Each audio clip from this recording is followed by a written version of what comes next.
मायके और ससुराल में गरीब बहू। दोस्तों, आज मैं आपको एक ऐसी भावुक कहानी सुनाने जा रहा हूँ जिसमें एक गरीब बहू की दास्तान है। बहू जो अपने मायके में कभी बेटी बनकर राजा करती थी, लेकिन ससुराल में वही बहू गरीब और तानों का शिकार हो गई थी। ये कहानी सिर्फ एक स्त्री की नहीं, बल्कि हर उस औरत की है जो मायके और ससुराल के बीच खिंचाव, कर्तव्य और सम्मान की जंग लड़ती है। गांव के एक छोटे से घर में जन्मी राधा। उसका मायका बहुत साधारण था। पिता किसान थे और माँ घर संभालती थी। राधा बचपन से ही चुपचाप, मेहनती और संस्कारी थी। राधा मायके में चाहे कितनी भी गरीबी में रहती थी, पर उसे अपने माता पिता का दुलार सब कुछ भुला देता था। उसके मायके में प्यार की कोई कमी नहीं थी। राधा की माँ अक्सर कहा करती थी, बेटी, चाहे हम गरीब हैं, लेकिन तुझे संस्कार की दौलत देंगे। यही तेरा असली गहना होगा। हाँ अम्मा, मैं आपकी लाज रखूंगी। समय बीता।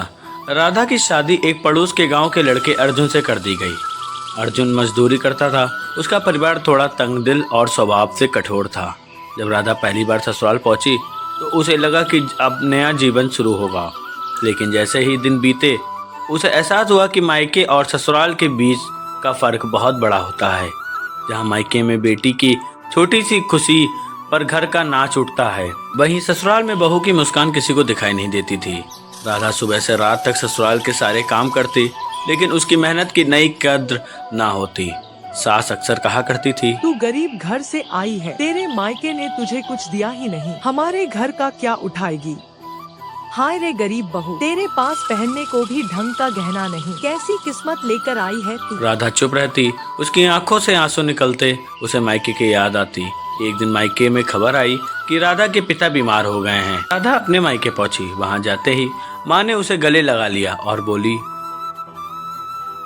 बिटिया, तू आ गई, अब हमें सहारा मिल गया।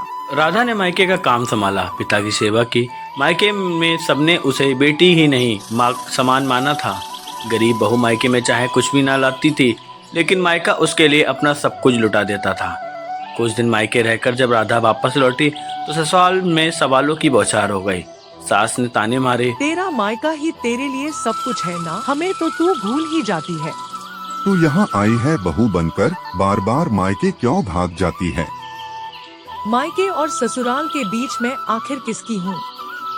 राधा ने अपने दिल को मजबूत किया। उसने ठान लिया कि चाहे कितनी तकलीफ आए, वह दोनों घरों की इज्जत रखेगी। राधा रोज सुबह ससुराल का काम करती और रात को मायके में मदद पहुंचाती। मायके में अगर पैसे की जरूरत होती तो अपने गहने बेच देती, लेकिन किसी से शिकायत ना करती। ये गरीब बहू अपने मायके और ससुराल दोनों की डोर थामे चल रही थी। वह जानती थी कि मायके उसका जन्म है और ससुराल उसका धर्म। एक दिन अर्जुन के परिवार पर भी बड़ी मुसीबत आई। काम का ठेका हाथ से निकल गया और घर चलाना मुश्किल हो गया। तब वही गरीब बहू जो तानों का शिकार होती थी, अपने मायके से मदद लेकर आई। उसके मायके की जमीन बेचकर कुछ पैसे लाकर ससुराल वालों के हाथ में रख दिए। बहू, तूने तो आज हमारी लाज रख ली। राधा, तू गरीब नहीं, तू तो हमारे लिए लक्ष्मी है।